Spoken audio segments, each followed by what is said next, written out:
व्याख्यामुद्रां करसरसिजैः पुस्तकं शङ्खचक्रे बिभ्रद्भिन्नस्फटिकरुचिरे पुण्डरीके निषण्णः अम्लानश्रीरमृतविशदैरंशभिः प्लावयन्मामाविर्भूयादनगमहिमा मानसे वागधीशः। नमस्ते प्राणेश प्रणतविभवायावनिमगाः नमः स्वामिन् रामप्रियतम नमन् गुरुगुण नमस्तुभ्यं भीमप्रबलतमकृष्णेष्ट भगवन्नमः श्रीमन्मध्वप्रदिश सुदर्शन्नो जय जय श्रीगुरुभ्यो नमः। नारायणं सुरगुरुं जगदेकनाथं भक्तप्रियं सकललोकनमस्कृतं च त्रैगुण्यवर्जितमजं विभुमाद्यमीशं वन्दे भवग्नम् अमरासुरसिद्धवन्द्यं नारायणं नमस्कृत्य नरं चैव नरोत्तमं देवीं सरस्वतीं व्यासं ततो जयमुदीरे। ಶ್ರಾದ್ದ ಸಮೀಕ್ಷೆಯ ಚಿಂತಕರಿಗೆ ವಂದನೆಗಳು. 23ನೆಯ ಪ್ರವಚನ. ಎಂತಹ ಪಾತ್ರರನ್ನು ಕೆರೆದು ಹೇಗೆ ಶ್ರಾದ್ದ ಕರ್ಮವನ್ನು ನಡೆಸಲಿದೆ ಅನ್ನುವುದರ ಬಗ್ಗೆ ಅನೇಕ ಮಾಹಿತಿಗಳನ್ನು ವೇದವ್ಯಾಸರು ತುಂಬ ಕಡೆ ಅನೇಕ ಪುರಾಣಗಳಲ್ಲಿ ಹೇಳಿದರೆ, ಅದರಲ್ಲಿ ವಿಶೇಷವಾದ ಕೂರ್ಮ ಪುರಾಣದ ಕೆಲವು ಮಾತುಗಳನ್ನು ಈ ಬಾರಿ ಚಿಂತನೆಗೆ ತಂದಿದ್ದೆ. ಈಗ ಯೋಗ್ಯರನ್ನು ಹೋಗಿ ಕರೀಲಿಕ್ಕಿದೆ, ಬರಲಿಕ್ಕೆ ಹೇಳಲಿಕ್ಕಿದೆ ಯಜಮಾನ. ಯಾವಾಗ ಹೋಗಬೇಕು, ಯಾರ ಜೊತೆಯಲ್ಲಿ ಹೋಗಬೇಕು, ಅದಕ್ಕೆ ನಿಮಂತ್ರಣ ಅಂತ ಹೇಳ್ತಾರೆ. ಆಮಂತ್ರಣವೇ ಆ ಶಬ್ದ. ನಿಮಂತ್ರಣ ಅಂತ ಶಬ್ದದಲ್ಲಿ ಉಪಸರ್ಗ ಯಾವುದಾದ್ರೆ ನಮಗೆ ಹೋಗಿ ಕರೆದು ಬರುವಂಥದ್ದು, ಬನ್ನಿ ಅಂತ ಹೇಳುವಂಥದ್ದು. ಯೋಗ್ಯರಾದವರು ಯಾರು ಅಂತ ಮೊದಲು ತಿಳ್ಕೊಂಡು ಆಚೀಚಿನವರಲ್ಲಿ ಎಲ್ಲ ಮೊದಲೇ ಪರಿಚಯ ಮಾಡಿಸಿಕೊಂಡು ಈತವರ ಮನೆಗೆ ಹೋಗಬೇಕು.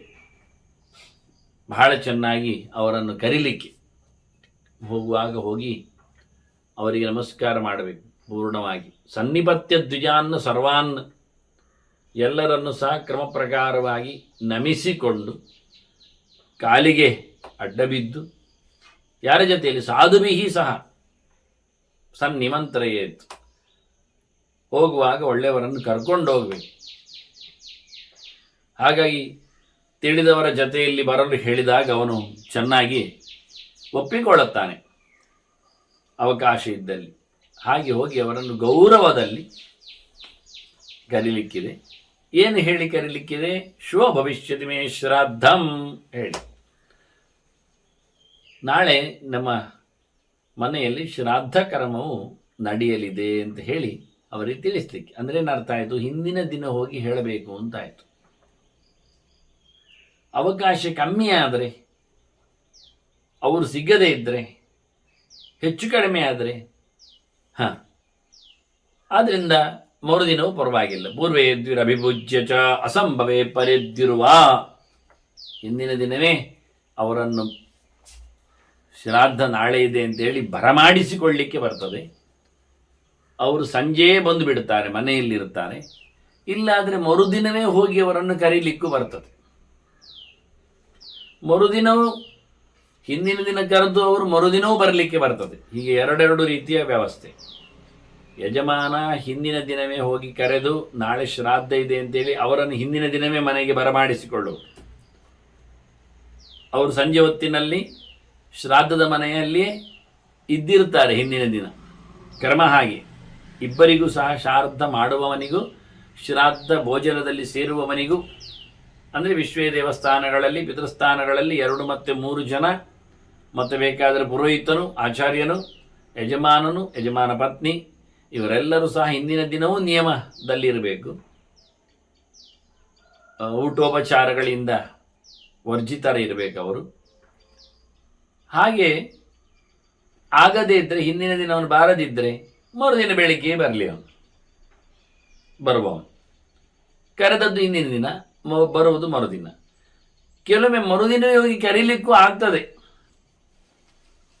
ಬೆಳಿಗ್ಗೆ ಸಂಜೆ ಆಗೋದಲ್ವ. ಹತ್ತಿರದ ಮನೆ ಅಂತ ಆದರೆ ಮೊದಲೇ ಗೊತ್ತಿದ್ರೆ, ಅಥವಾ ಬಹಳ ದೂರದ್ದು ಅಂತ ಆಗಿದ್ರು ಮತ್ತೆ ಹೋಗುವಾಗ ತಡವಾಗಿದ್ದರೆ, ಅಥವಾ ಮನೆಯಲ್ಲಿ ಅವರು ಇಲ್ಲದೇ ಇದ್ದರೆ ಮರುದಿನ ಮತ್ತೆ ಇದ್ದರೆ, ಆದರೂ ಅವರನ್ನು ಮತ್ತೆ ಕರೀಲಿಕ್ಕೆ ಉಂಟು. ಹಾಗೆ ಅದು ಆಗ್ತದೆ ಬಹಳ ಕಷ್ಟದಲ್ಲಿ. ಯಾಕೆಂದರೆ ಅವನು ಹಿಂದಿನ ದಿನದ ನಿಯಮದಲ್ಲಿ ಇರುವುದಿಲ್ಲ ಆಗ್ತಾನೆ. ಅದು ನಮಗೆ ಬೇಕಾದ್ದು ಹಿಂದಿನ ದಿನವೇ ಕರೆಯುವುದು, ಬರುವುದರಲ್ಲಿ ಮಾತ್ರ ತಾತ್ಪರ್ಯ ಆಚೀಚೆ. ಯಾಕೆಂದ್ರೆ ಹಿಂದಿನ ದಿನ ಅವನು ಬಾರದಿದ್ದರೂ ಅವನ ಮನೆಯಲ್ಲೇ ನಿಯಮದಲ್ಲಿ ಇರ್ತಾನೆ. ಶ್ರಾದ್ದ ಭೋಜ, ಶ್ರಾದ್ದಕಾರ ಹೇಗೆ ನಿಯಮದಲ್ಲಿ ಅವನ ಮನೆಯಲ್ಲಿ ಇರ್ತಾನೆ, ಹಾಗೆ ಶ್ರಾದ್ದಕ್ಕೆ ಬರುವವರು ಹಿಂದಿನ ದಿವಸ ಅವರವರ ಮನೆಯಲ್ಲಿ ನಿಯಮದಲ್ಲಿ ಇರ್ತಾರೆ. ಆದರೆ ತಿಳಿಸಿ ಕೊಡಬೇಕು ಅವರಿಗೆ, ನಾಳೆ ಶ್ರಾದ್ದಕ್ಕೆ ಬನ್ನಿ. ಯಥೋಕ್ತೈ ಲಕ್ಷಣೈ ಯುತಾನ್, ಹೀಗೆ ಹೇಳಿದ ಒಳ್ಳೆ ಲಕ್ಷಣವುಳ್ಳಂತಹ ಜ್ಞಾನಿಗಳನ್ನು, ಬ್ರಹ್ಮ ಜಾತಿಯವರನ್ನು ಕರಿಬೇಕು. ಇದರಿಂದ ನಿಮಂತ್ರಣ ಮಾಡಿದ ತಕ್ಷಣ ಯಾರನ್ನು ಅಂತ ಹೇಳಿ ಅಡ್ರೆಸ್ ಮಾಡಿದ ಬಳಿಕ ಇವನ ತಂದೆ ತಾಯಿಗಳಿಗೆ, ಅಂದರೆ ಗತಿಸಿದವರಿಗೆ, ಯಾರ ಶ್ರಾದ್ದ ಆಗುತ್ತೋ ಅವರ ವಿಷಯದಲ್ಲಿ ಅವರಿಗೆ ಬಹಳ ಸಂಭ್ರಮ ಅನಿಸ್ತದೆ. ತಸ್ಯತೆ ಪಿತರ ಶ್ರುತ್ವ ಶ್ರಾದ್ದ ಕಾಲಂ ಉಪಸ್ಥಿತಂ ಅನ್ಯೋನ್ಯಂ ಮನಸಾಧ್ಯಾತ್ವ ಸಂಪದಂತಿ ಮನೋಜವಾ. ನೋಡಿ, ಈಗ ಶ್ರಾದ್ದ ಕಾಲ ಬಂದಿದೆ, ನಮಗೆ ಪಿಂಡ ಪ್ರದಾನಾದಿಗಳು ಭೋಜನಾದಿಗಳು ಆಗ್ತವೆ ಅಂತ ಹೇಳಿ ಅವರೆಲ್ಲ ಪ್ರತಿಯೊಬ್ಬರು ಇಷ್ಟಪಟ್ಟುಕೊಂಡು ಬೇಗನೆ ಬರ್ತಾರೆ. ಈಗ ಕೇಳಿ, ಒಂದೊಮ್ಮೆ ನಾವು ತಿಥಿ ಇಟ್ಟುಕೊಂಡೇ ಸತ್ತ ದಿನವೇ ಶ್ರಾದ್ದ ಮಾಡುವುದಿದ್ದರೆ ಇವರಿಗೆಲ್ಲ ಆಮಂತ್ರಣ ಕೊಡುವಾಗ ಪಿತೃಗಳಿಗೆ ಸಂವಹನ ಆಗಬೇಕಾ? ಅಲ್ಲ. ಯಾಕೆಂದರೆ ಅವರಿಗೆ ಮೊದಲೇ ಗೊತ್ತುಂಟು ಅವರು ಹೋದ ದಿನ ಯಾವುದು ಅಂತ. ಗತಿಸಿದ ದಿನ ಗತಿಸಿದವರಿಗೆ ಗೊತ್ತಿಲ್ಲದೆ ಮತ್ತೆ ಇಲ್ಲಿ ಉದಯಿಸಿದವರಿಗೆ ಗೊತ್ತಾಗುದ? ಗೊತ್ತಿರಬೇಕಾಗ್ತದ. ಹಾಗಾಗಿ ಕರೆಯದೆ ಬರಬಹುದು ಅವರು. ಆದ್ರಲ್ಲ, ಏನು ವೇದವ್ಯಾಸರು ಹೇಳಿದ್ರು? ಶ್ರಾದ್ದಕ್ಕೆ ನಕಾಲ ನಿಯಮಕೃತಃ ದ್ರವ್ಯ ಬ್ರಾಹ್ಮಣ ಸಂಪತ್ತವು ಅಂತ. ಸೊತ್ತು ಯಾವಾಗ ಒಟ್ಟಾಗ್ತದೆ? ಮುಖ್ಯವಾದ ವಸ್ತು ಯಾವುದು ಸೊತ್ತು ಕೇಳಿದರೆ ಬ್ರಾಹ್ಮಣ, ಊಟಕ್ಕೆ ಬರುವವ. ಅವನು ಯಾವಾಗ ಸಿಗ್ತಾನೆ ಆವತ್ತು ಶ್ರಾದ್ದ ಮಾಡಿ. ಈ ಇತರರಲ್ಲಿ ಒಂದು ಗಾದೆ ಇದೆ, ಅದು ಯಾವುದೋ ಭಾಷೆಯಲ್ಲಿದೆ ಇರಲಿ, ಅದನ್ನು ನಾನು ನಿಮಗೆ ತರ್ಜುಮೆ ಮಾಡಿ ಹೇಳೋದಾದರೆ, ಅರ್ಥ ಮಾಡುವಾಗ ಹೇಳೋದಾದರೆ, ಅತಿಥಿ ಬಂದಾಗ ಕೋಳಿ ಕಡಿಯುವುದು ಅಂತ ಅಲ್ಲಿ ಅವರು ಉಪಯೋಗಿಸ್ತಾರೆ, ತಿಂತಾರೆ, ಹೇಳೋ ರೀತಿ ಅದು ಪ್ರಕಾರ ಬೇರೆ ಬೇರೆ. ನಾನು ಕೋಳಿ ಶಬ್ದ ಆಗಿದೆ, ಅಲ್ಲಿ ಕುರಿ ಶಬ್ದ ಆಗಿದ್ದಾನೆ. ನಾನು ಅದನ್ನು ಹಾಕ್ಬೋದಿತ್ತು, ಆದರೆ ಅದು ಮಂತ್ರಿಗಳವರೆಗೆ ತಾಗ್ತದೆ ಕೆಲವೊಮ್ಮೆ ಕುರಿ ಕಡಿದ್ರೆ. ಹಾಗಾಗಿ ಅತಿಥಿ ಬಂದಾಗ ಕುರಿ ಕಡಿಯುವುದು, ಅತಿಥಿ ಶಬ್ದ ಹೇಳೋದಿಲ್ಲ, ಅವರು ನೆಂಟರು ಅಂತಾರೆ. ಅದೇ ಭಾಷೆಯಲ್ಲಿ ಬಂದಾಗ ಬೇರೆ ಬೇರೆ ಶಬ್ದಗಳು, ಅಂದರೆ ಬಹಳ ಸಣ್ಣ ಮಟ್ಟಿನ ಕೆಲಸ ಆಗುತ್ತೆ. ಹಾಗೆ ಇಲ್ಲಿ ಬ್ರಾಹ್ಮಣ ಬಂದಾಗ ಶ್ರಾದ್ದ ಎನ್ನುವುದುಂಟಲ್ಲ, ಅದು ವೇದವ್ಯಾಸರಿಗೆ ಅತ್ಯಂತ ಸಮ್ಮತವಾದ ವಿಷಯ. ಮಹಾಭಾರತವು ಅದನ್ನೇ ಎತ್ತಿ ಹಿಡಿದಿದೆ. ಧರ್ಮರಾಜನ ಪ್ರಶ್ನೋತ್ತರ ವಿಭಾಗದಲ್ಲಿ ಯಮರಾಜನ ಜಿಜ್ಞಾಸೆಯಲ್ಲಿ ಶ್ರಾದ್ದಸ್ಯ ಬ್ರಾಹ್ಮಣ ಕಾಲ ಎನ್ನುವ ಗಟ್ಟಿಮುಟ್ಟಾದ ಆದೇಶ ಕೊಡೋ ಮೂಲಕ ನಿಮ್ಮ ದ್ವಾದಶಿ ಆಗಲಿ, ಹಬ್ಬದ ವಿಶೇಷ ಕೆಲವು ದಿನಗಳಾಗಲಿ, ಅದೆಲ್ಲ ರಟ್ಟಿ ಹೋಗಿರ್ತದೆ. ಇನ್ನು ಅದರಲ್ಲೇ ಗಟ್ಟಿ ಆತುಕೊಂಡವರನ್ನು ನಾವು ಏನು ಪಿಂಡ ಪ್ರೀತರು ಅಂತ ಹೇಳಿ ಸಂತೋಷಪಡಿಸಬೇಕಷ್ಟೇ ಹೊರತು ಮತ್ತೆ ಅವರನ್ನು ಯಾವ ಬಗ್ಗೆಯೂ ನಾವು ಮಾತಾಡಿಸುವ ಹಾಗಿಲ್ಲ. ಆದ್ದರಿಂದ ಇಲ್ಲೇ ಹೇಳುತ್ತಾರೆ, ಇವ ನಿಮಂತ್ರಣ ಕೊಟ್ಟ ಬಳಿಕ ಅದಕ್ಕೆ ಸಂಬಂಧಪಟ್ಟ ಪಿತೃಗಳಿಗೆ ಶ್ರಾದ್ದ ಕಾಲ ಬಂದಿದೆ ಅಂತ ಹೇಳಿ ಅವರು ಸಂಭ್ರಮಿಸಿಕೊಳ್ತಾರೆ. ಅಷ್ಟೇ ಅಲ್ಲದೆ ಅವರು ಬಂದು ಬಿಡ್ತಾರೆ. ಅಯ್ಯೋ, ಬಂದುಬಿಟ್ರೆ ನಮಗೆ ಕಾಣೋದಿಲ್ಲಲ್ಲ, ನಮ್ಗೆ ಗೊತ್ತಾಗ್ತಾ ಇಲ್ಲಲ್ಲ ಕೇಳಿದರೆ, ಅವ್ರು ಬಂದದ್ದು ನಿಮಗೆ ಗೊತ್ತುಪಡಿಸ್ತಾರೆ ಅಂತ ತೋರಿಸಿಕೊಡ್ತಾರೆ. ಈಗ ಹೇಗೆ ಕೇಳಿದರೆ, ಬ್ರಾಹ್ಮಣೈಸ್ತೆ ಸಹಾಶ್ನಂತಿ ಪಿತರಃ ಅಂತರಿಕ್ಷಗಾಹ, ಅವರು ಬ್ರಾಹ್ಮಣರ ಜೊತೆಯಲ್ಲಿ ಊಟ ಮಾಡುತ್ತಾರೆ, ಭೋಜನ ಸ್ವೀಕಾರ ಮಾಡ್ತಾರೆ. ಅದಕ್ಕೆ ಶುದ್ಧವಾಗಿರಬೇಕು ಎಲ್ಲ ಹೇಳುವಂಥದ್ದು. ಅದು ನಿವೇದಿತ ಆಗಿರಬೇಕು, ಶುದ್ಧವಾಗಿರಬೇಕು ಎಲ್ಲ ಹೇಳುವಂಥದ್ದು. ಮತ್ತು ಯಜಮಾನನೇ ಅದಕ್ಕೆ ಸಂಬಂಧಪಟ್ಟವನೇ ನಡೆಸಿಕೊಡಬೇಕು ಅಂತ ಹೇಳೋದು ಅದಕ್ಕೋಸ್ಕರ. ನಮಗೆ ಕಾಣ್ತಾ ಇಲ್ಲಲ್ಲ ಅವರು ಅಂತರಿಕ್ಷದಲ್ಲಿ ಇದ್ದದ್ದು. ಅಂತರಿಕ್ಷ ಅಂದರೆ ಮೇಲಕ್ಕೆ ಅಂತ ಅರ್ಥ. ನೆಲಕ್ಕೆಲ್ಲ ಮೇಲಕ್ಕಿದ್ದಾರೆ ಅಂತ ನಮಗೆ ಕಾಣ್ತಾ ಇಲ್ಲ ಕೇಳಿದರೆ, ವಾಯುಭೂತ ಸ್ತುತಿಷ್ಠಂತಿ, ಅವರು ಗಾಳಿಯಾಗಿದ್ದಾರೆ. ಗಾಳಿ ಕಾಣಬೇಕು ಹೇಳಿದರೆ ಎಲ್ಲಿ ಕಾಣ್ತದೆ? ಗಾಳಿ ಕಾಣುವುದಿಲ್ಲ. ಆದ್ದರಿಂದ ಕಾಣದ ರೂಪಗಳು ವ್ಯವಸ್ಥೆಯಲ್ಲಿ ಇವೆ ಎನ್ನುವುದಕ್ಕೆ ಅವರು ಗಾಳಿಯ ರೂಪದಲ್ಲಿ, ಈ ಕೆಲವು ಭೂತಗಳು ಅಥವಾ ಪ್ರೇತಗಳು ಇವುಗಳನ್ನೆಲ್ಲ ನಾವು ಗಾಳಿಯ ದೇಹದಲ್ಲಿ ನೋಡ್ತೇವೆ, ಹೇಳ್ತೇವೆ. ದೇವತೆಗಳು ಬೆಳಕಿನ ರೂಪದಲ್ಲಿ, ಬೆಳಕಿನ ದೇಹದಲ್ಲಿ ಇರ್ತಾರೆ. ಹೀಗಾಗಿ ಇವರು ಗಾಳಿಯ ರೂಪದಲ್ಲಿ ಇರಲಾಗಿ ಇವರ ಜೊತೆಯಲ್ಲಿ ಅವರು ಊಟ ಮಾಡೋದರಿಂದ ಇದೇ ವಿಶೇಷವಾಗಿ ಅವರು ಬರ್ತಾರೆ ಎನ್ನುವ ವ್ಯವಸ್ಥೆಯನ್ನು ಉಲ್ಲೇಖ ಮಾಡುತ್ತಾರೆ. ಮತ್ತೆ ಭುಕ್ತ್ವಾ ಯಾಂತಿ ಪರಾಂಗತಿ, ಊಟ ಮುಗಿದ ನಂತರ ಅವರು ಮತ್ತೆ ಅಲ್ಲಿಂದ ತೆರಳುತ್ತಾರೆ ಅವರ ಲೋಕದಲ್ಲಿ. ಅಂದರೆ ಸೂಕ್ಷ್ಮ ರೂಪದಲ್ಲಿ ಅವರು ಇಲ್ಲಿ ಬಂದಿರುತ್ತಾರೆ, ಬಂದಿದ್ದು ಅವರ ಜೊತೆಯಲ್ಲಿದ್ದು ಆ ನಂತರ ಕರ್ಮಾಂಗ ಮುಗಿದ ಬಳಿಕ ಅವರು ತೆರಳುತ್ತಾರೆ ಅನ್ನೋ ಒಂದು ವಿಶೇಷ ವಿಷಯವನ್ನು ಇಲ್ಲಿ ಪ್ರಸ್ತಾಪಿಸ್ತಾರೆ. ಹಾಗಾಗಿ ಬಂದವರು ಚೆನ್ನಾಗಿರ್ಬೇಕು, ನಿಯಮದಲ್ಲಿ ಇರಬೇಕು. ಆಮಂತ್ರಿತ ಅಷ್ಟತೆ ವಿಪ್ರಾಹ ಬ್ರಹ್ಮಚರ್ಯ ಪರಾಯಣ ಮೊದಲ ವಿಷಯ ಅವರು ಬ್ರಹ್ಮಚರ್ಯವನ್ನು ಕಾಪಾಡಿಕೊಂಡಿರಬೇಕು ಅಂತ.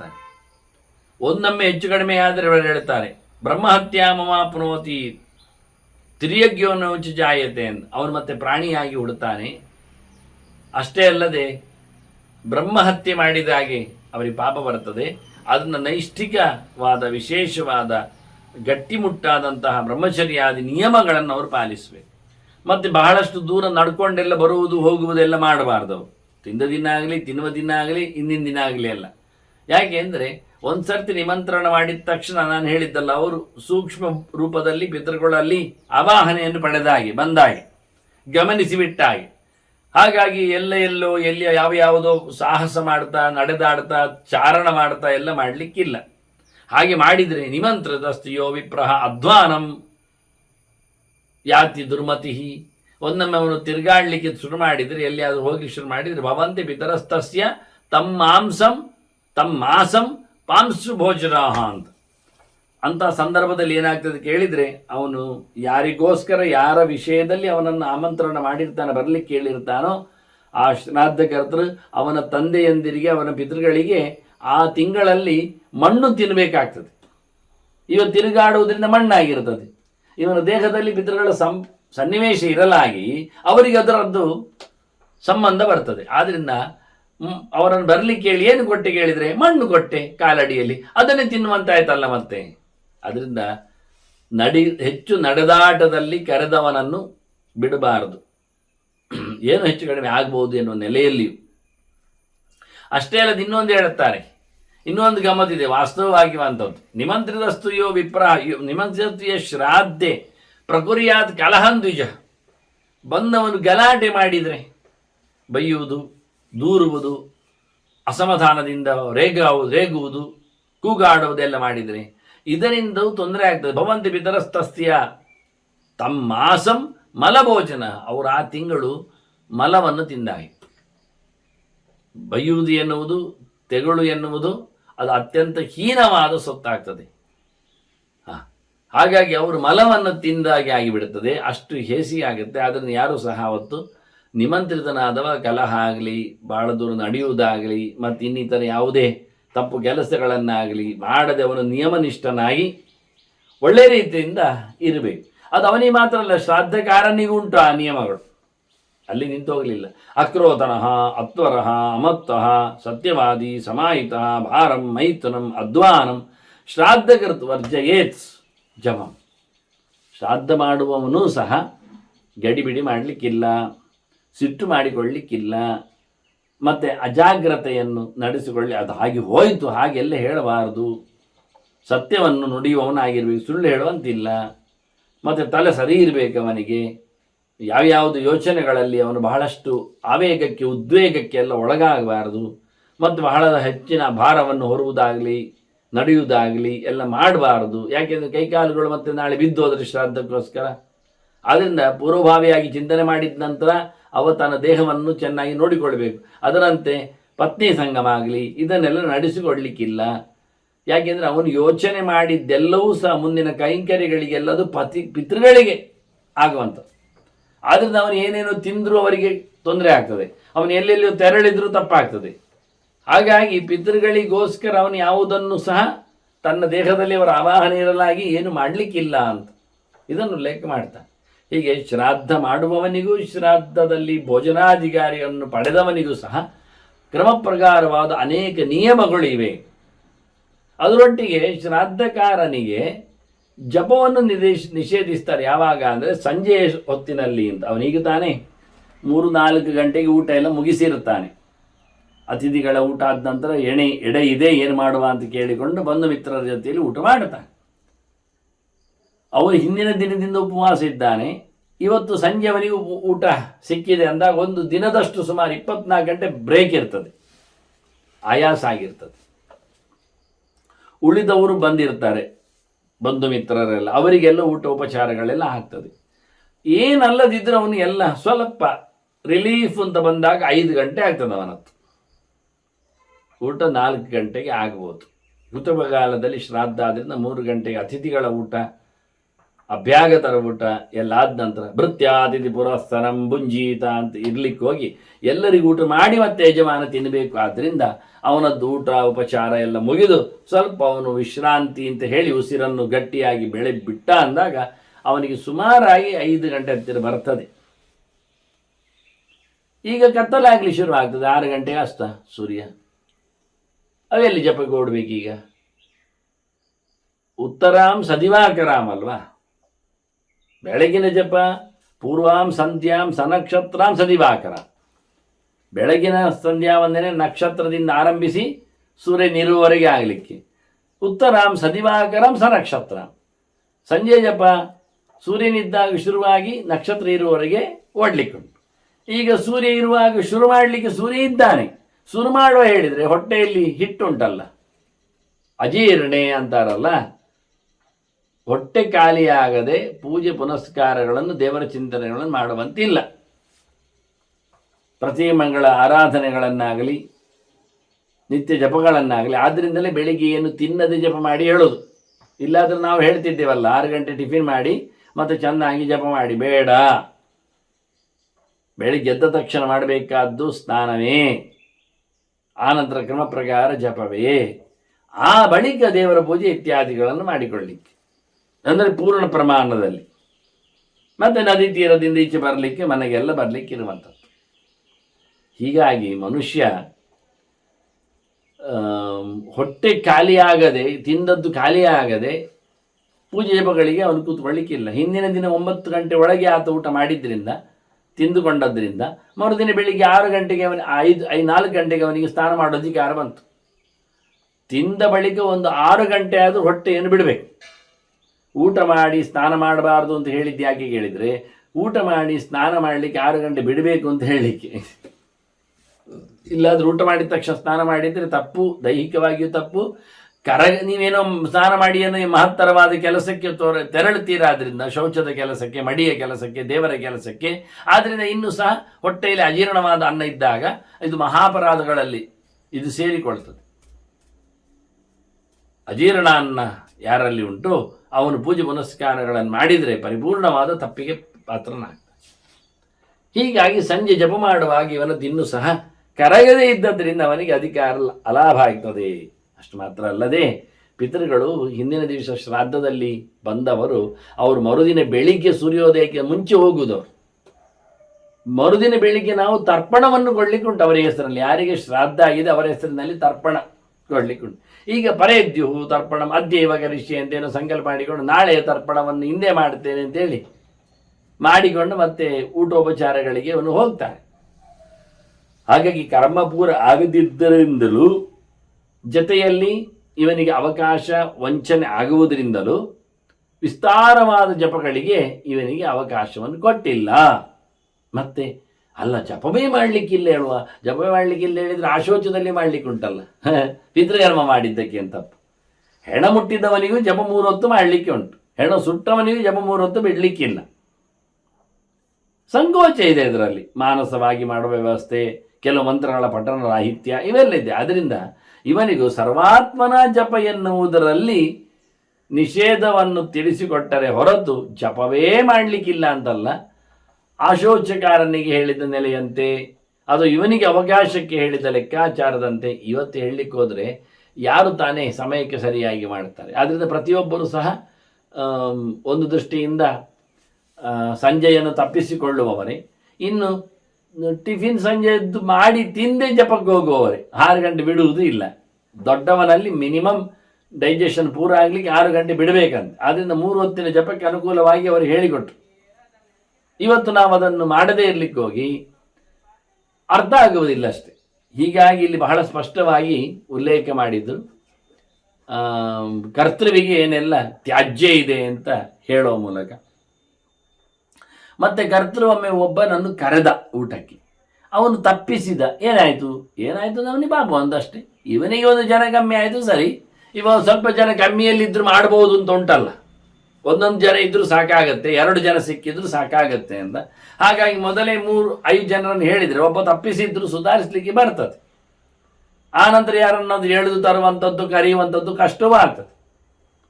ಆದರೆ ಆಮಂತ್ರಯಿತ್ವ ಯೋ ಮೋಹಾತ್ ಅನ್ಯಂಚ ಆಮಂತ್ರಯೇತ್, ಒಂದು ವಿಷಯದಲ್ಲಿ ಆಮಂತ್ರಿತ ಬ್ರಾಹ್ಮಣೋವ ಯಹ ಅನ್ಯಸ್ಮೈ ಕುರುತೆ ಕ್ಷಣ, ಕರೆದದ್ದು ಅವನನ್ನು ಇಲ್ಲಿಗೆ, ಅವ ಇನ್ನೊಬ್ಬರಲ್ಲಿಗೆ ಊಟಕ್ಕೆ ಹೋಗಿದ್ದಾನೆ ಅಂತ ಆದರೆ ಸಯಾತಿ ನರಕಂ ಘೋರಂ ಸುಕರತ್ವಂ ಪ್ರಯಾತಿಚ, ಅವನು ಹಂದಿಯಾಗಿ ಉಡುತ್ತಾನೆ. ಮತ್ತೆ ನಾವು ಹಾಗೆಲ್ಲ ಕರೀಲಿಕ್ಕಿಲ್ಲ ಹಂದಿಯಿಂದ. ಅವನು ಹಂದಿಯಾಗಿ ಉಡುತ್ತಾನೆ, ನರಕಾದಿ ಅನರ್ಥಗಳನ್ನು ಪಡಿತಾನೆ. ಕರದಲ್ಲಿಗೆ ಹೋಗದೆ ಬೇರೆ ಕಡೆಗೆ ಹೋದರೆ ಅವನು ಇನ್ನೊಬ್ಬರ ಊಟಕ್ಕೆ ತೆರಳಿಬಿಟ್ರೆ ಇವನಿಗೆ ಮೋಸ ಮಾಡಿದಂತೆ ಆಗ್ತದೆ. ಅವನು ದೊಡ್ಡವ ಶ್ರೀಮಂತ ಅಂತ ಹೇಳಿಯೋ, ಹತ್ತಿರದವ ಅಂತ ಹೇಳಿಯೋ, ಮಿತ್ರ ಬಂಧು ಅಂತ ಹೇಳಿಯೋ ಇಲ್ಲಿ ಕೈ ಕೊಟ್ಟು ಹೋಗ್ತಾನೆ. ಕೊಟ್ಟರೆ ಅವನು ಸಿಕ್ಕಿಬೀಳ್ತಾನೆ. ಈ ಕರೆಯುವವನು ಸಹ ಗೊತ್ತಿಲ್ಲದ ಇನ್ನೊಬ್ಬನನ್ನು ಕರೆದು ಬಿಟ್ಟರೆ, ಒಬ್ಬನನ್ನು ಹೇಳಿದ್ದಾನೆ ಯಾವತ್ತೋ ಸಿಕ್ಕಿದಾಗ, ನನ್ನ ಮನೆಯಲ್ಲಿ ಶ್ರಾದ್ದ ಇದೆ, ನೀವು ಆಮಂತ್ರಿತರಾಗಬೇಕು, ನಿಮಂತ್ರಣಕ್ಕೆ ನೀವು ಕ್ಷಣ ಬ್ರಾಹ್ಮಣಕ್ಕೆ ಅಂತ ಆಯಿತು ಅಂತ ಅವ್ರು ಒಪ್ಪಿರ್ತಾರೆ. ಆದರೆ ಮರೆತು ಹೋಗಿರ್ತದೆ ಅವನಿಗೆ. ಹಾಗಾದರೆ ಆಮಂತ್ರಿತೋ ಯೋ ಮೋಹಾತ್ ಅನ್ಯಂ, ಮರೆತು ಇನ್ನೊಬ್ಬನನ್ನು ಒಂದೊಮ್ಮೆ ಅವನು ಕರೆದ್ರೆ ಆಮಂತ್ರಯದ್ ದ್ವಿಜಂ ಸತಸ್ಮಾದ್ ಅಧಿಕ ಪಾಪಿ ವಿಷ್ಟಾಕೀಟೋಭಿಚಾಯತೆ, ಅವನು ಇನ್ನಷ್ಟು ಪಾಪಿ ಆಗ್ತಾನೆ. ತಪ್ಪಿಸಿದವನಿಕ್ಕಿಂತ ಬರಲಿ ಹೇಳಿ ಬಾರದವನು ಬಹಳಷ್ಟು ತಪ್ಪನ್ನು ಮಾಡಿದ ಹಾಗೆ ಬರಲಿಕ್ಕೆ ಹೇಳಿ ಇನ್ನೊಬ್ಬನನ್ನು ಕರೀಲಿಕ್ಕೆ ಬಿಟ್ಟರೆ ಬಹಳ ಕಷ್ಟ ಆಗ್ತದೆ, ದೊಡ್ಡ ಪಾಪಿ ಆಗ್ತಾನೆ. ಯಾಕೆ ಇಬ್ಬರಿಬ್ಬರಲ್ಲಿ 5 ಜನರಲ್ಲಿ 2 ಜನ ಆದರೆ ವಿಷಯ ಬೇರೆ, ಸರಿ ಮಾಡಲಿಕ್ಕೆ ಬರ್ತದೆ, 2 ಬಂದುಬಿಟ್ರೆ. ಆದರೆ ಒಬ್ಬನನ್ನು ತಿರಸ್ಕರಿಸಿದಂತೆ ಆಗ್ತದೆ. ಇದರಿಂದ ಅವನು ಮಲದಲ್ಲಿನ ಹುಳ ಆಗಿ ಉಡುತ್ತಾನೆ. ಎಷ್ಟು ಜೋರು, ಎಷ್ಟು ಗಲೀಜಾಗ್ತಾನೆ ನೋಡಿ, ಅನ್ಯಾಯ ಮಾಡಲಿಕ್ಕೆ. ಹಾಗಾಗಿ ಬಹಳ ಚೆನ್ನಾಗಿ ಕರ್ತೃ ಮತ್ತೆ ಕರೆಯಲ್ಪಟ್ಟವನು ನಿಯಮನಿಷ್ಠರಾಗಿ ಇರಬೇಕು ಅಂತ ಉಲ್ಲೇಖ ಮಾಡ್ತಾನೆ. ಶೋಭೂತಿ ಇನ್ನು ಬೆಳಗಿನ ಕರ್ತವ್ಯದ ಬಗ್ಗೆ 1-2 ಮಾತು ಹೇಳ್ತಾನೆ. ಶೋಭೂತೆ ದಕ್ಷಿಣಂಗತ್ವ ದಿಶಂ ದರ್ಭಾನ್ ಸಮಾಹಿತ ಸಮೂಲಾನ್ ಆಹರೇತ್ ವಾಥ ದಕ್ಷಿಣಾಗ್ರಾನ್ ಸುನಿರ್ಮಲಾನ್, ಒಳ್ಳೆಯ ದರ್ಬೆಗಳನ್ನು ತರಬೇಕು, ಕಿತ್ತು ತರಬೇಕು. ಕಿತ್ತು ತರುವಾಗ ಅವುಗಳು ದಕ್ಷಿಣಕ್ಕೆ ಮೋರೆ ಹಾಕಿದ್ರೆ ಒಳ್ಳೆಯದೇ, ಅಂಥದ್ದು ತರಬೇಕು ತೆಗೆದು. ಬಹಳ ಎತ್ತರದವುಗಳು ಬಗ್ಗುವಾಗ ಯಾವ ದಿಕ್ಕಲ್ಲಿ ನೋಡಲಿಕ್ಕುಂಟು, ದಕ್ಷಿಣಕ್ಕೆ ಅವುಗಳು ವಾಲಿದ್ದರೆ ಅಂಥ ತರಬೇಗಳು ಪ್ರಶಸ್ತ ನಮಗೆ. ಹಾಗಾಗಿ ಬೆಳಿಗ್ಗೆ ಆವತ್ತಿನ ದಿವಸಕ್ಕೆ ಆವತ್ತಿನ ಫ್ರೆಶ್ ಹೇಳ್ತಾರೆ ನೋಡಿ, ತಂದಿಟ್ಟು ಪಕ್ಕಕ್ಕೆ ಹಾಳಾಗುವುದಿಲ್ಲ. ಆದರೂ ಅವರು ಹೇಳ್ತಾ ಇದ್ದಾರೆ, ದಕ್ಷಿಣಕ್ಕೆ ಹೋಗಬೇಕು ನೀನು ತರಬೇಕಾದ್ರೆ. ಅಲ್ಲಿಯೂ ಸಹ ಮತ್ತೆ ದಕ್ಷಿಣೆಯನ್ನು ನೋಡಿ, ದಕ್ಷಿಣ ದಿಕ್ಕನ್ನು ನೋಡಿ ಅವರ ಹತ್ರ ಕೇಳಿ ಎಲ್ಲ ದರ್ಬೆಯನ್ನು ಕಿತ್ತು ತರಬೇಕು ವಾಸ್ತವವಾಗಿ. ಅದೆಂಥದ್ದು ಸಮೂಲಾನಾಹಾರ ಇತ್ತು, ಅದನ್ನು ಬುಡದಿಂದಲೇ ತೆಗಿಬೇಕು. ಇಡೀ ದರ್ಬೆ ಬೇಕು ನಮಗೆ, ಹಾಯಿಸಲಿಕ್ಕೆ ತೆಗಿಲಿಕ್ಕೆ ಅಲ್ಲ, ಅರ್ಧ ಕೊಯ್ಯುವುದಲ್ಲ, ಕತ್ತರಿಸುವುದಲ್ಲ. ಮತ್ತು ದಕ್ಷಿಣದಲ್ಲಿ ತುದಿ ಇರುವಂತಹ ದರ್ಬೆಗಳನ್ನು ತಂದು ದಕ್ಷಿಣದಲ್ಲಿ ತುದಿ ಇರುವಂತೆ ತಂದು ಇಡಬೇಕು. ಮತ್ತೆ ಹಾಗಾಗಿ ಮೊದಲ ವಿಷಯ ಏನು ಕೇಳಿದರೆ ದರ್ಬೆ ಒಟ್ಟು ಮಾಡುವುದು ಅಂತೇಳಿ.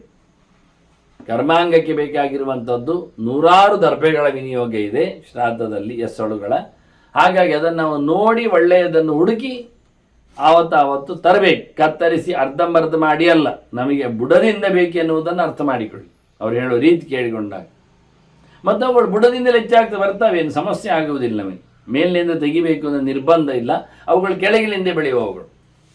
ಮತ್ತು ನೆಲವನ್ನು ಶುದ್ಧ ಮಾಡಲಿಕ್ಕೆ ಉಂಟು, ಬಹಳ ಚೆಂದ ಮಾಡಲಿಕ್ಕೆ ಉಂಟು ನೆಲವನ್ನು. ಶುಚಿಂ ದೇಶಂ ವಿವಿಕ್ತಂಚ ಗೋಮಯೇನು ಉಪಲೇಪಯೇತ್, ಯಾರು ಇಲ್ಲದ ಸುಮಾರಾಗಿ ಏಕಾಂತವಾದ ಮತ್ತು ಸ್ನಿಗ್ಧಂ ನಯವಾದ ಚಂದವಾದ ಏರು ತಗ್ಗು ಇಲ್ಲದ ಒಂದು ದೃಷ್ಟಿಯಿಂದ ನೆಲವನ್ನು ಗೋಮಯೇನು ಉಪಲೇಪಯೇತ್, ದನದ ಸೆಗಣಿ ದನದ್ದೇ ಅಲ್ವಾ, ಶುದ್ಧವಾದ ದನದ ಸೆಗಣಿಯಿಂದ ಅವನು ಕ್ರಮಬದ್ಧವಾಗಿ ನೆಲವನ್ನು ಶುದ್ಧ ಮಾಡಲಿಕ್ಕೆ ಉಂಟು, ಪೂಸಲಿಕ್ಕೆ ಉಂಟು, ಗೋಮಯವನ್ನು ಹಚ್ಚಲಿಕ್ಕೆ ಉಂಟು. ಶಬ್ದ ಹೇಳೋದಾಗಲ್ಲ, ಗೋಮಯ ಹಚ್ಚಲಿಕ್ಕೆ ಉಂಟು ಚಂದ ಮಾಡಿ. ಅದು ಹೇಗೆ ಕೇಳಿದರೆ ದಕ್ಷಿಣ ಪ್ರವಣಂ ಅಂತಾರೆ ಒಂದು ವಿಷಯ. ಆ ನೆಲ ಅದು ದಕ್ಷಿಣಕ್ಕೆ ತಗ್ಗಿರಬೇಕು. ಇವಾಗ ದಕ್ಷಿಣಕ್ಕೆ ಮೋರೆ ಹಾಕಿ ಪಿಂಡವಾಗುವುದು, ಕರ್ಮಗಳನ್ನು ನಡೆಸುವುದು. ದಕ್ಷಿಣಕ್ಕೆ ಮೋರೆ ಹಾಕಿ ಕೂತು, ದಕ್ಷಿಣಕ್ಕೆ ಮೋರೆ ಹಾಕಿ ಕೂತವ ಉತ್ತರ ತಗ್ಗು ಮಾಡಿದರೆ ಏನಾಗ್ತದೆ, ಅವನು ಮಾಡಿದ ತರ್ಪಣ, ಕೈ ನೀರು ಚೆಲ್ಲುವುದೆಲ್ಲ ಅವನ ಆಸನದ ಎಡೆಗೆ ಓಡಿ ಬರ್ತದಲ್ವಾ. ಮತ್ತೆ ಹಾಗಾಗಿ ಅವನು ದಕ್ಷಿಣಕ್ಕೆ ಪ್ರವಣ ಆಗುವಂತೆ, ಇಳಿದು ಹೋಗುವಂತೆ ಅಂತಹ ಜಾಗವನ್ನು, ದಕ್ಷಿಣ ಪ್ರವಣವಾದ ಉತ್ತರ ಪ್ರವಣ ಜಾಗ ದೇವತೆಗಳಿಗೆ, ದಕ್ಷಿಣ ಪ್ರವಣ ಜಾಗ ಪಿತೃಕರ್ಮಗಳಲ್ಲಿ ದೇವಾರಾಧನೆ ಉಂಟು. ಅವರಿಗೂ ನಾವು ಮಂಡಲಾದಿಗಳನ್ನು ಮಾಡುವಾಗ ದೇವತೆಗಳಂತೆ ಮಾಡುತ್ತೇವೆ. ಆದರೆ ಇಲ್ಲಿ ಪ್ರಧಾನವಾದ ಪಿತೃಕರ್ಮ ಆದ್ದರಿಂದ ಇವನು ದಕ್ಷಿಣಕ್ಕೆ ತಗ್ಗು ಇರುವಂತೆ, ಪೂರಾ ತಗ್ಗಲ್ಲ, ನೀರು ಬಿದ್ದರೆ ದಕ್ಷಿಣಕ್ಕೆ ಹೋಗುವಾಗಿದ್ರೆ ಆಯ್ತಷ್ಟೆ. ಅಂತಹ ಜಾಗದಲ್ಲಿ ಗೋಮಯವನ್ನು ಹಾಕಲಿಕ್ಕೆ, ಸೆಗಣಿಯನ್ನು ಸಾರಿಸಲಿಕ್ಕೆ, ಮೊದಲಿಗೆ ಮಾಡಲಿಕ್ಕೆ, ಅದು ಶುದ್ಧಿ ಮಾಡೋ ತಾಣದಲ್ಲಿ ಶುದ್ಧಿ ಆಗಲಿಕ್ಕೆ ಉಂಟು. ಈ ಸೆಗಣಿ ಹಾಕುವಾಗಲೂ ದಕ್ಷಿಣಕ್ಕೆ ಹಾಕಬೇಕು ಹೇಳಿದ, ವಾಸ್ತವವಾಗಿ ದಕ್ಷಿಣದಲ್ಲಿ ಮಾಡಲಿಕ್ಕೆ ಅಂತ. ಅಲ್ಲಿ ಅವನು ದಕ್ಷಿಣಕ್ಕೆ ಅನುಗುಣವಾಗಿಯೇ ಲೇಪನ ಮಾಡಬೇಕು. ಈಗ ನಿತ್ಯದಲ್ಲಿ ಲೇಪನ ಮಾಡುವ ಕಥೆ ಹೇಳುತ್ತೆ, ಶುದ್ಧತೆ ವ್ಯವಸ್ಥೆ. ಮನುಷ್ಯ ನೆಲವನ್ನು ಶುದ್ಧ ಮಾಡ್ತಾನೆ, ನೀರನ್ನು ಚಿಮುಕಿಸಿಯೋ ಅಥವಾ ಸೆಗಣಿಯನ್ನು ಮುಟ್ಟಿಕೊಂಡು ಶುದ್ಧ ಮಾಡ್ತಾನೆ, ಒರೆಸ್ತಾನೆ. ಹಾಗೆ ಹೇಗಿರಬೇಕು ಕೇಳಿದರೆ ನಮ್ಮ ಕೈ ಪೊಸಿಷನ್, ಮುಖ್ಯವಾಗಿ ಉತ್ತರ ತಗ್ಗಿನ ದಿಕ್ಕೇ ಆಗಬೇಕು. ನೀರು ಬಿದ್ದರೆ ಉತ್ತರಕ್ಕೆ ಹರಿವಂತಿರಬೇಕು. ನೀವು ಏನನ್ನೇ ಇಡ್ಲಿಕ್ಕೆ ಬೇಕಾದ್ರೆ ಮಾಡಿ. ಆದರೆ ಇಲ್ಲಿ ನೆಲವನ್ನು ಒರೆಸುವಾಗ ಕೈಯಲ್ಲಿ ಗೋಮೆ ಹಿಡಿದು ನೆಲವನ್ನು ಶುದ್ಧ ಮಾಡುವ ವಿಧಾನ ಹೇಗೆ? ನಾವು ಉತ್ತರಕ್ಕೆ ಮೋರೆ ಹಾಕಿ ಕೂತಿದ್ದರೆ, ಉತ್ತರದ ವಿಷಯದಲ್ಲಿ ಏನಾದರೂ ಕರ್ಮಗಳು ಮಾಡ್ತಾ ಇದ್ದೇವೆ ಅಂತಾದರೆ ನಾವು ನಮ್ಮ ಕೈಗೆ ಎಟಕುವಷ್ಟು ದೂರದಲ್ಲಿ ಪೂಸ್ಲಿಕ್ಕೆ ಶುರು ಮಾಡುವುದಲ್ಲ. ನಾವು ನಮ್ಮ ಕಾಲ ಬುಡದಿಂದ ಶುರು ಮಾಡಲಿಕ್ಕೆ, ನೆಲ ಶುದ್ಧಿ ಮಾಡಲಿಕ್ಕೆ ಹೋಗ್ತಾ ಉತ್ತರಕ್ಕೆ ಕೈ ಹೋಗಬೇಕು. ಇದು ಉತ್ತರಕ್ಕೆ ಹೋಗುವ ರೀತಿ. ಇದು ಉತ್ತರದ ದಿಕ್ಕಿನಲ್ಲಿ ಆಗುವ ಕರ್ಮಾಂಗಗಳನ್ನು, ಶುದ್ಧ ಕರ್ಮವನ್ನು, ಶುಭ ಕರ್ಮವನ್ನು ಮಾಡುವಾಗ ನಾವು ನೆಲವನ್ನು ಸ್ವಚ್ಛಗೊಳಿಸುವ ವಿಧಾನ ಹೇಗೆ ಕೇಳಿದರೆ, ಸೆಗಣಿ ನೀರನ್ನು ಚಿಮುಕಿಸಿದ ನಂತರ ನೆಲಕ್ಕೆ ಸೀದ ಕೈ ಎತ್ತಿಕೊಂಡು ಎಲ್ಲಿ ಬೇಕಾದಲ್ಲಿ ಆಡಿಸುವುದಲ್ಲ, ಕೈಯನ್ನು ಚಿಟ್ಟೆ ಮಾಡುವ, ಸೆಗಣಿ ಬೂಸುವ ವಿಧಾನ. ಅವನ ಉತ್ತರಕ್ಕೆ ಮೋರೆ ಹಾಕಿದರೆ ಅವನ ಬಲಕೈಯಿಂದ ಎಡಕೈಯವರೆಗೆ ಪೂಸಲಿಕ್ಕೆ ನೆಲ, ಎಡಕ್ಕೆ. ಉತ್ತರಕ್ಕೆ ಮೋರೆ ಹಾಕಿದ್ದರೆ ಮುಖ್ಯವಾಗಿ ಅವನ ಬಲಕೈಯಿಂದ ಹಿಡಿದು ಎಡಕೈಯವರೆಗೆ ನೆಲವನ್ನು ತಿದ್ದುವ, ಶುಚಿಗೊಳಿಸುವ ಕ್ರಮ. ಹಾಗೆಯೇ ಅವನ ಉತ್ತರಕ್ಕೆ ಮೋರೆ ಹಾಕಿದ್ದರೆ ಅವನು ತನ್ನ ಬದಿಯಿಂದ ಮುಂದಕ್ಕೆ ಸಾಗಬೇಕು, ಅಂದರೆ ಉತ್ತರಕ್ಕೆ ಸಾಗಬೇಕು. ಅವನು ದಕ್ಷಿಣದಲ್ಲಿ ಕೂತಿದ್ದಾನೆ, ದಕ್ಷಿಣದಿಂದ ಉತ್ತರಕ್ಕೆ ಹೋಗುವಂತೆ, ಪಶ್ಚಿಮದಿಂದ ಪೂರ್ವಕ್ಕೆ ಬರುವಂತೆ. ನಾನಾಗ ಬೇರೆ ಹೇಳಿದೆ, ಉತ್ತರಕ್ಕೆ ಮೋರೆ ಹಾಕಿ ಕೂತಾಗ ಅವನ ಎಡದಿಂದ ಬಲಕ್ಕೆ ಪೂಸಬೇಕು, ಬಲದಿಂದ ಎಡಕ್ಕಲ್ಲ, ಪಶ್ಚಿಮದಿಂದ ಪೂರ್ವಕ್ಕೆ, ಹೀಗೆ ಕೈ ಮಾಡಲಿಕ್ಕೆ. ಉತ್ತರಕ್ಕೆ ಕೂತಾಗ ಬಲದಿಂದ, ನಾನೀಗ ಉತ್ತರಕ್ಕೆ ಕೂತಿದ್ದೇನೆ, ಹಾಗಾಗಿ ಎಡದಿಂದ ಬಲಕ್ಕೆ ನೆಲವನ್ನು ಪೂಸಬೇಕು, ಶುದ್ಧಿಗೊಳಿಸಬೇಕು. ಹಾಗೆ ಮಾಡ್ತಾ ದಕ್ಷಿಣದಿಂದ ಉತ್ತರಕ್ಕೆ ಹೋಗಬೇಕು, ಮುಂದೆ ಹಾಗೆ ಮಾಡಲಿಕ್ಕೆ. ಇದು ಚಿಟ್ಟೆಯನ್ನು ಶುದ್ಧಿಗೊಳಿಸುವ ವಿಧಾನ. ಅದರಂತೆ ಪೂರ್ವಕ್ಕೆ ಮೋರೆ ಹಾಕಿದರೆ ಎಡದಿಂದ ಅಲ್ಲಿ ಬಲದಿಂದ ಎಡಕ್ಕೆ ಹೋಗ್ತದೆ. ಅದಕ್ಕೆ ಕೈ ಇಲ್ಲಿ ಎಡದಿಂದ ಹೋದ ಹಾಗೆ ಅಲ್ಲಿ ಬಲದಿಂದ ಎಡಕ್ಕೆ ಹೋಗ್ತದೆ. ಅಂದರೆ ಏನಾಯಿತು, ದಕ್ಷಿಣದಿಂದ ಉತ್ತರಕ್ಕೆ ಕೈ ಹೋಗಬೇಕು, ಪಶ್ಚಿಮದಿಂದ ಪೂರ್ವಕ್ಕೆ ಮುಂದುವರಿಸಬೇಕು ಕೆಲಸವನ್ನು, ಮುಂದಕ್ಕೆ ಹೋಗ್ತಾ. ಏನಿದ್ದರೂ ಪೂರ್ವ ಮತ್ತು ಉತ್ತರಕ್ಕೆ ಮೋರೆ ಹಾಕಿ ಕೂತ್ಕೊಳ್ಳಿಕ್ಕೆ ನಮಗೆ ಪ್ರಾಶಸ್ತ್ಯ ಇರುವುದರಿಂದ ನಾವು ನಮ್ಮ ಎದುರಿನ ಕೈಗೆ ಸಿಗುವಷ್ಟು ದೊಡ್ಡ ದೂರಕ್ಕೆ ಮೊದಲೇ ಕೈ ಆಡಿಸದೆ ಕೆಳಗಿನಿಂದ ನಮ್ಮ ಕಾಲ ಬದಿಯಿಂದ ಮೇಲಕ್ಕೆ ಹೋಗುವಾಗಿರಬೇಕು. ಕ್ಲೀನಿಂಗ್ ಪ್ರೋಸೆಸ್, ನಾವು ಕೂತ್ಕೊಳ್ಳುವ ವಿಧಾನ, ಕ್ಲೀನ್ ಮಾಡುವ ಕ್ರಮ ಹೇಗಿದೆ ಅಂದರೆ, ಪೂರ್ವಕ್ಕೆ ಉತ್ತರಕ್ಕೆ ಮೋರೆ ಹಾಕಿದಾಗ, ಉತ್ತರಕ್ಕೆ ಮೋರೆ ಹಾಕಿದರೆ ಎಡದಿಂದ ಬಲಕ್ಕೆ, ಶುರುವಿನಿಂದ ಮುಂದಕ್ಕೆ, ದಕ್ಷಿಣದಿಂದ ಉತ್ತರಕ್ಕೆ. ಪೂರ್ವಕ್ಕೆ ಮೋರೆ ಹಾಕಿದರೆ ವಾಸ್ತವವಾಗಿ ಬಲದಿಂದ ಎಡಕ್ಕೆ, ಅದರಂತೆ ಪಶ್ಚಿಮದಿಂದ ಪೂರ್ವಕ್ಕೆ. ಇದು ಎಲ್ಲಿ ಅಂದರೆ, ನಿತ್ಯಗಟ್ಟಲೆ ಮನೆ ಮಂದಿಯಲ್ಲಿ ಹೊಸ್ತಿಲು ಬರೆಯುವ ವಿಧಾನದಲ್ಲಿ, ಹೊಸ್ತಿಲು ಬರೆಸುವ ವಿಧಾನದಲ್ಲಿ ಇದೇ ಮುಖ, ಇದೇ ರೀತಿ. ನಿಮ್ಮ ಮನೆಯ ಬಾಗಿಲು ಎಲ್ಲಿದೆಯೋ ನನಗೆ ಗೊತ್ತಿಲ್ಲ, ಹೇಗಿರ್ತದೋ ನಾನು ನೋಡಬಲ್ಲೆ. ಅದರ ವಾಸ್ತವ ಏನು ಕೇಳಿದರೆ, ನೀವು ಒಂದೋ ಉತ್ತರಕ್ಕೆ ಮೋರೆ ಹಾಕಿ ನಿಮ್ಮ ಹೊಸ್ತಿಲನ್ನು ಸ್ವಚ್ಛಗೊಳಿಸಿ, ಇಲ್ಲ ನೀವು ಪೂರ್ವಕ್ಕೆ ಮೋರೆ ಹಾಕಿ ನಿಮ್ಮ ಹೊಸ್ತಿಲನ್ನು ಬರೆಯಲ್ಲಿ ಇಟ್ಟುಕೊಳ್ಳಿ. ಅದಕ್ಕೋಸ್ಕರ ಒಳಗಿಂದಲೋ ಹೊರಗಿಂದಲೋ ಬಾಗಿಲಿನ ಈ ದಿಕ್ಕುಗಳಿಗೋಸ್ಕರ ನೀವು ಬಾಗಿಲು ಹೊರಗೂ ಹೋಗ್ಬೋದು. ಯಾಕೆ, ನಿಮ್ಮ ಬಾಗಿಲು ಎಲ್ಲಿ ಇದ್ದೆ ನಮ್ಮನೆಗೆ, ಅದನ್ನು ನೀವು ಬಾಗಿಲು ಹೊರಗೋದ್ರೂ ಪರವಾಗಿಲ್ಲ. ಇದು ಎರಡು ಬಿಟ್ಟು ಇನ್ಯಾವ ದಿಕ್ಕಿನಲ್ಲಿ ಬಾಗಿಲು ಇರುವುದಿಲ್ಲ, ಅಂದರೆ ಎರಡು ರೀತಿಯಲ್ಲಿ ಬಿಟ್ಟರೆ. ಹಾಗಾಗಿ ನೀವು ಉತ್ತರಕ್ಕೆ ಮೋರೆ ಹಾಕಿ ಕೂತ್ಕೊಳ್ಳಿ, ಬಾಗಿಲ ಪಕ್ಕದಲ್ಲಿ ಹೊಸ್ತಿಲ ಪಕ್ಕದಲ್ಲಿ ನೀವು ಉತ್ತರಕ್ಕೆ ಮೋರೆ ಹಾಕಿ ಕೂತ್ಕೊಳ್ಳಿ. ಅಲ್ಲಿ ಕೂತು ಉತ್ತರಕ್ಕೆ ಮೋರೆ ಹಾಕಿದ್ದು ಒಳಗೋ ಹೊರಗೋ ಮೋರೆ ಹಾಕಿ ಕೂತು ಆ ಹೊಸ್ತಿಲನ್ನು ಉತ್ತರಕ್ಕೆ ಮೋರೆ ಹಾಕಿದಾಗ ಬಲದಿಂದ ಎಡಕ್ಕೆ ಶುದ್ಧಗೊಳಿಸಿ ಒರೆಸಿ ಬಿಡಿ. ಮತ್ತು ಅದರ ಮೇಲೆ ಗೆರೆ ಹಾಕುವಾಗಲೂ ಬಲದಿಂದ ಎಡಕ್ಕೆ ಗೆರೆ ಹಾಕಿ. ಗೆರೆ ಹಾಕುವ ವಿಧಾನವನ್ನು ನಾನು ಸಂಧ್ಯಾ ಪರ್ವ ಸಮೀಕ್ಷೆಯಲ್ಲಿ ಕೊಟ್ಟಿದ್ದೇನೆ, ಹೊಸ್ತಿಲ ಪೂಜೆಯಲ್ಲಿ ಕೊಟ್ಟಿದ್ದೇನೆ. ಹಾಗಾಗಿ ದ್ವಾರಪಾಲಕರಿಗೆ ಹಾಕುವ ಗೆರೆ ಹೇಗೆ, ಬಾಗಿಲನ್ನು ಡಿಸೈನ್ ಮಾಡುವ ರೀತಿ ಹೇಗೆ, ಅರ್ಧಚಂದ್ರದಂತೆ ಅತ್ತಿತ್ತ ಬಿಡಿಸುವ ಚಕ್ರಶಂಗ ಗದಾಪದ್ಮಗಳು ಹೇಗಿರ್ತವೆ, ಇವನ್ನೆಲ್ಲ ಕೊಟ್ಟಿದ್ದೆ. ಇನ್ನು ಪೂರ್ವಕ್ಕೆ ಮೋರೆ ಹಾಕಿ ಹೊಸ್ತಿಲು ಬರೆಯುವುದಾದರೆ ಅಲ್ಲಿ ಸಹ ಪೂರ್ವಕ್ಕೆ ಮೋರೆ ಹಾಕಿ, ಪಶ್ಚಿಮಕ್ಕಲ್ಲ ಪೂರ್ವಕ್ಕೆ ಮೋರೆ ಹಾಕಿ ಅಲ್ಲಿ ಹೊಸ್ತಿಲನ್ನು ಒರೆಸುವಾಗ ಬಲದಿಂದ ಎಡಕ್ಕೆ, ಇಲ್ಲಿ ಎಡದಿಂದ ಬಲಕ್ಕೆ ಒರೆಸಿದ ಹಾಗೆ ಇಲ್ಲಿ ಎಡದಿಂದ ಬಲಕ್ಕೆ ಒರೆಸಿದ್ದೀರಿ. ಉತ್ತರಕ್ಕೆ ಮೋರೆ ಹಾಕುವಾಗ ಎಡದಿಂದ ಬಲಕ್ಕೆ ಒರೆಸಿದ್ದೀರಿ, ಕೈಯನ್ನು ಈಚಿಂದ ತಂದು. ಆನಂತರ ಎಡದಿಂದ ಗೆರೆ ಹಾಕಿದ್ದೀರಿ ಬಲಕ್ಕೆ, ಎಡದಿಂದ ಗೆರೆಯನ್ನು ಹಾಕಲಿಕ್ಕೆ ಇನ್ನೊಮ್ಮೆ ಹೇಳಿದ್ದೇನೆ, ಆಚೀಚಾಗಿದ್ದರೆ ಉತ್ತರಕ್ಕೆ ಮೋರೆ ಹಾಕಿದಾಗ ಎಡದಿಂದ ಬಲಕ್ಕೆ ಹೊಸ್ತಿಲನ್ನು ತಡ್ಯವನ್ನು ಒರೆಸುವಂಥದ್ದು, ಆನಂತರ ಎಡದಿಂದ ಬಲಕ್ಕೆ ಅದರ ಮೇಲೆ ಗೆರೆಗಳನ್ನು ಹಾಕುವಂಥದ್ದು, ಹಾಗೆ ಎಡದಿಂದ ಬಲಕ್ಕೆ ಅದಕ್ಕೆ ಹೂವನ್ನು ಇಡುವಂಥದ್ದು, ಅದರಂತೆ ಕುಂಕುಮಾದಿಗಳನ್ನು ಕುಂಕುಮ ಅರಸಿನ ಹಚ್ಚುವಂತಹ ಕ್ರಮ. ಅದೇ ಪೂರ್ವಕ್ಕೆ ಮೋರೆ ಹಾಕಿ ಕೂತ್ರೆ ಹೊಸ್ತಿಲನ್ನು ಒರೆಸುವಾಗ ಬಲದಿಂದ ಎಡಕ್ಕೆ, ಅಂದರೆ ಬಲದಿಂದ ಎಡಕ್ಕೆ ಅಂದರೆ ಅದು ದಕ್ಷಿಣದಿಂದ ಉತ್ತರಕ್ಕೆ ಹೋದಾಗೆ ಕೈ, ಅದರ ಮೇಲೆ ಗೆರೆ ಹಾಕುವಾಗಲೂ ಬಲದಿಂದ ಎಡಕ್ಕೆ ಗೆರೆ ಹಾಕಲಿಕ್ಕೆ. ಹಾಗೆ ಕುಂಕುಮ ಇಡಲಿಕ್ಕೂ ಪುಷ್ಪಗಳನ್ನು ಇಡಲಿಕ್ಕೂ ಕ್ರಮ. ನಮಸ್ಕಾರ ಮಾಡಲಿಕ್ಕೆ ಪೂರ್ವಕ್ಕೆ ಮೋರೆ ಹಾಕಿ ತಲೆ ಬಗ್ಗಿಸಲಿಕ್ಕೆ, ಇಲ್ಲ ಉತ್ತರಕ್ಕೆ ಮೋರೆ ಹಾಕಿ ತಲೆ ಬಗ್ಗಿಸಲಿಕ್ಕೆ. ಇದೇ ವಿಧಾನದಲ್ಲಿ ಗೋಮಯದ ಉಪಲೇಪನವನ್ನು ಶ್ರಾದ್ದ ಪ್ರಕ್ರಿಯೆಯಲ್ಲಿ ರಿವರ್ಸ್ ಆಗಿ, ಅಂದರೆ ಅವನು ದಕ್ಷಿಣಕ್ಕೆ ಮೋರೆ ಹಾಕಿ ಕೂತಿರ್ತಾನೆ, ಹಾಗಾಗಿ ಅವನು ದಕ್ಷಿಣಕ್ಕೆ ಹೋಗುವ ಹಾಗೆ ಉತ್ತರದಿಂದ ದಕ್ಷಿಣಕ್ಕೆ ತಾನು ಕೂತ ಕಾಲು ಬುಡದಿಂದಲೇ ಮೇಲಕ್ಕೆ ಹೋಗುವುದು. ಆದರೆ ಅವನು ಕೂತದ್ದೇ ದಕ್ಷಿಣಕ್ಕೆ ಮೋರೆ ಆದ್ದರಿಂದ ಅವನ ಕೈ ಉತ್ತರದಿಂದ ದಕ್ಷಿಣಕ್ಕೆ ಹೋಗ್ತದೆ. ಇದು ಪಿತೃಕರ್ಮಕ್ಕಾಗುವಾಗ ಶುದ್ಧ ಮಾಡುವ ವಿಧಾನ. ಅಲ್ಲಿ ಆದರೆ ಉಲ್ಟ, ವಿಪರೀತ ಕ್ರಮದಲ್ಲಿ ವ್ಯವಸ್ಥೆ. ಆದರೆ ದಕ್ಷಿಣ ತಗ್ಗಬೇಕು, ಪಿಂಡ ಹಾಕುವಲ್ಲಿ ಕೆಲಸ ಮಾಡುವಲ್ಲಿ ಎಲ್ಲ ನೀರೆಲ್ಲ ಮತ್ತೆ ಅವನ ಆಸನಕ್ಕೆ ಬರಬಾರದು ಅಂತ ಮುಂದರಿ ಅಡಿಡಲಿಕ್ಕೆ. ಅಷ್ಟೇ ಅಲ್ಲದೆ ತಿದ್ದುವ ವಿಧಾನವು ಗೋಮಯದಿಂದ ಬಳಸುವ ವಿಧಾನ.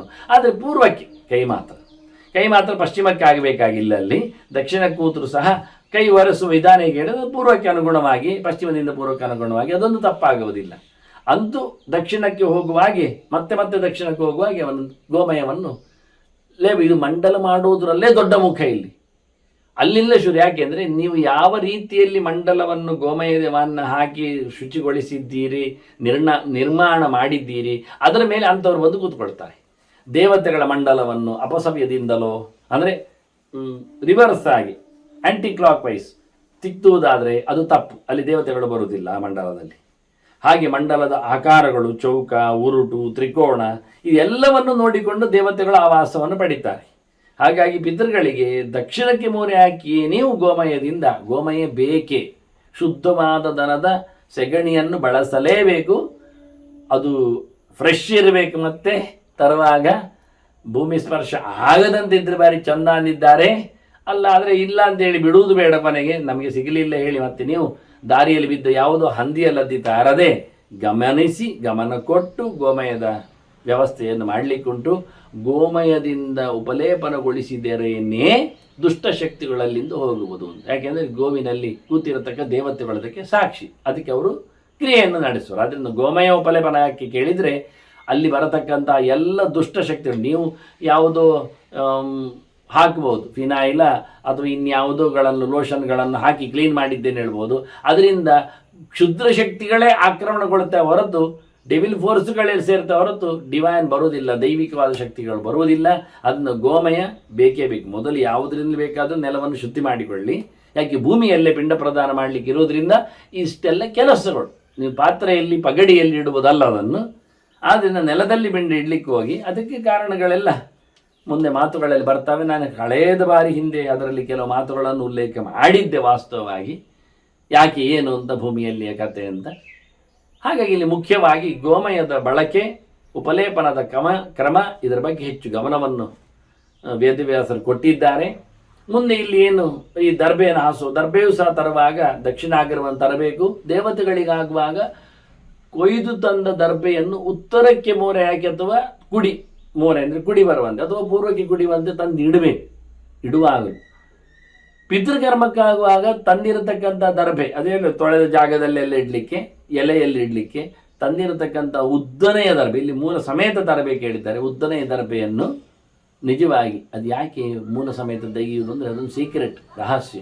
ನೀವು ಮೂಲ ಸಮೇತ ತೆಗೆಯದಿದ್ದರೆ ಅದರ ಮೇಲ್ಬದಿಯನ್ನು ಕತ್ತರಿಸಿ ನಿಮಗೆ ಬೇಕಾದಷ್ಟು ತಂದು ಬಿಟ್ಟರೆ ಒಂದು ತೊಂದರೆ ಏನಾಗುತ್ತೆ ಅಂದರೆ ಆ ಶೇಷ ಭಾಗ ಉಂಟಲ್ಲ ದರ್ಬೆದ್ದು, ಅದು ಯಾರಾದರೂ ಇನ್ನು ದೇವಕರ್ಮಕ್ಕೆ ಬಳಸಿದರೆ ತಗೊಂಡೋಗಿ ಬಿಟ್ಟರೆ ಅಪಚಾರ ಆಗ್ತದೆ. ಹಾಗಾಗಿ ನಿಮಗೆ ಬೇಕಾದ ಪೈತೃಕ ಕರ್ಮಕ್ಕೆ ಬೇಕಾದ ದರ್ಬೆಯನ್ನು ನೀವು ಪೂರ ತಗೊಂಬಿಡಿ, ಎಷ್ಟು ಬೇಕೋ ಅಷ್ಟು ನೆಲದಿಂದಲೇ ಇಡಿ. ಅಲ್ಲಿ ಅದಕ್ಕೆಲ್ಲ ಕೆಲಸ ಇದೆ, ಏನು ಮಾರ್ಜನೆಗೆ, ಆನಂತರ ಕೈ ತೊಳ್ಕೊಳ್ಳಿಕ್ಕೆ ಅಥವಾ ಮತ್ತೆ ಸ್ನಾನ ಭವನಾದಿಗಳಿಗೆ. ಆದ್ದರಿಂದ ಕಡೆ ದರ್ಬೆಗಳು ಅದರದ್ದು ಉಳಿದ ವಸ್ತುಗಳು ಎಲ್ಲ ನಮಗೆ ಉಪಯೋಗಕ್ಕೆ ಬರ್ತದೆ. ಕೈ ಮಾರ್ಜನೆಗಳಲ್ಲೆಲ್ಲ ಉಂಟು ಅಥವಾ ಬಲಿಹರಣದ ವ್ಯವಸ್ಥೆಗಳಲ್ಲೆಲ್ಲ ಬೇಕಾಗ್ತದೆ. ಹೀಗಾಗಿ ಅದನ್ನೇನು ಆಗುವುದಿಲ್ಲ ಅಂತಲ್ಲ, ಆದರೆ ತರುವಾಗ ಪಿತೃಭೇದಕ್ಕಾಗುವಾಗ ಪೂರಾ ತೆಗೆದು ಬಿಡಿ, ಉಪಯೋಗಿಸಿಕೊಳ್ಳಿ. ಅದರ ಬೇಕಾದರೆ ದಕ್ಷಿಣಾಗ್ರವಾಗಿ ಇಟ್ಟುಕೊಳ್ಳಿ. ಅದರ ದೇವತೆಗಳ ಉಪಯೋಗಕ್ಕೆ ಬರತಕ್ಕಂಥ ದರ್ಬೆಗಳನ್ನು ಉತ್ತರ ಅಥವಾ ಪೂರ್ವಕ್ಕೆ ಕುಡಿ ಬರುವಂತೆ ಇಡಬೇಕು ಇಡುವಾಗಲೇ. ಇಲ್ಲಾದರೆ ನೇರ ಇಟ್ಟರೆ ಒಂದು ಸಂತೋಷ, ಇಡಿ. ಎಲ್ಲಿಯಾದರೂ ಗೋಡೆಗೆ ಆನಿಸಿಕೊಂಡು, ಕಾರ್ನರ್ ಗೋಡೆಗೆ ಆನಿಸಿಕೊಂಡು ನೇರ ಇಡಿ, ಪರವಾಗಿಲ್ಲ, ಊರ್ಧ್ವಮುಖ ಅಂತ. ಆದರೆ ಅಡ್ಡ ಹಾಕುವುದಾದರೆ ಎಲ್ಲಿಂದ ಗಮನಿಸಿಕೊಳ್ಳಿ. ದಕ್ಷಿಣಕ್ಕೆ ಹಾಕಿದರೆ ಮತ್ತೆ ದೇವಲೋಕಕ್ಕೆ ಬರುವುದಿಲ್ಲ, ದೇವ ಕಾರ್ಯಕ್ಕೆ ಉಪಯೋಗಕ್ಕೆ ಆಗುವುದಿಲ್ಲ. ಅದನ್ನು ಗಮನಿಸಿಕೊಂಡು ಅದನ್ನು ತರಲಿಕ್ಕೆ ಉಂಟು ಹೇಳಿ ಇಲ್ಲಿ ದಕ್ಷಿಣಾಗ್ರ ಅನ್ನೋದಕ್ಕೆ ಸ್ಪೆಷಲಿ ಹೇಳುತ್ತಾ ಇದ್ದಾರೆ.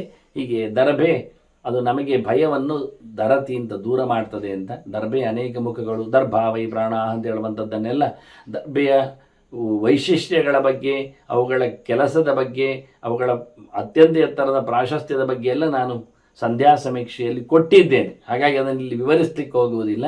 ದರ್ಬೆ ಬೇಕೆ ಅಷ್ಟೇ, ಅದು ಸಾಕು. ಅಂದರೆ ಯಾರೆಲ್ಲ ಇದ್ದಾರೆ ಅನ್ನೋದನ್ನು ಕಳೆದ ಪ್ರವಚನಗಳಲ್ಲಿ ಕೊಟ್ಟಿದ್ದೆ ನಾನು ಈ ಹಿಂದೆ. ದರ್ಭಾಗ್ರೆ ಶಂಕರಪ್ಪ ಅಂತ ಹೇಳಿ 3 ದೇವತೆಗಳ ಆವಾಸ ಎಲ್ಲಿದೆ ಅಂತ ಚಿಂತನೆ ಎಲ್ಲ ತಂದದ್ದುಂಟು ಆಸನಕ್ಕೆ ಬರುವಾಗ. ಅದರಂತೆ ಇಲ್ಲಿ ದರ್ಬೆಯನ್ನು ಮುಟ್ಟಿದ್ದಾರೆ ವ್ಯಾಸರು, ಗಮನಿಸಿದ್ದಾರೆ, ನೆನಪಿಸಿದ್ದಾರೆ. ಯಾವಾಗಲೂ ಮನೆಯಲ್ಲಿ ಇರಬೇಕಾದ್ದೆ, ಆದರೆ ಒಳ್ಳೆಯ ದಿನದಲ್ಲಿ ತರಬೇಕದನ್ನು, ಒಳ್ಳೆಯ ರೀತಿಯಲ್ಲಿ ಇಟ್ಕೊಳ್ಬೇಕದನ್ನು.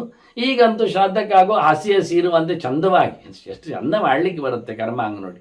ಹಾಳಾದ, ಹಳತಾದ, ಹೊಲಸಾದ ವಸ್ತುಗಳ ಉಪಯೋಗ ಇಲ್ಲದೆ ಹೇರಳವಾಗಿ ನದಿ ತೀರಗಳಲ್ಲಿ ಆಗುವಂತೆ ಇರುವ ವಸ್ತುಗಳನ್ನು ಆವತ್ತಿಗೆ ಬೇಕಾದಾಗೆ ಬೇಕಾದಷ್ಟೇ ಚಂದವಾಗಿ ತಂದು ವಿನಿಯೋಗಿಸಿಕೊಂಡು ಹಾಗೆ ನೆಲವನ್ನು ಶುದ್ಧಿ ಮಾಡಿಕೊಂಡು ಕರ್ಮಾಂಗವನ್ನು ಮಾಡಲಿಕ್ಕೆ ಉಂಟು. ಮುಂದೆ ಶ್ರಾದ್ದ ಪ್ರಕ್ರಿಯೆಗಳು ಯಾವ ನೆಲೆಯಲ್ಲಿ ಯಾವ ರೀತಿಯಲ್ಲಿ ಹೇಳಲ್ಪಡ್ತವೆ ಅನ್ನುವುದನ್ನು ವ್ಯಾಸರು ಹೇಳಿದ್ದನ್ನು ಮತ್ತೆ ನಾವು ಕೇಳುವ. ವಂದನೆಗಳೊಂದಿಗೆ ಶ್ರೀಕೃಷ್ಣ ನಾರಾಯಣ ನಾರಾಯಣ ನಾರಾಯಣ.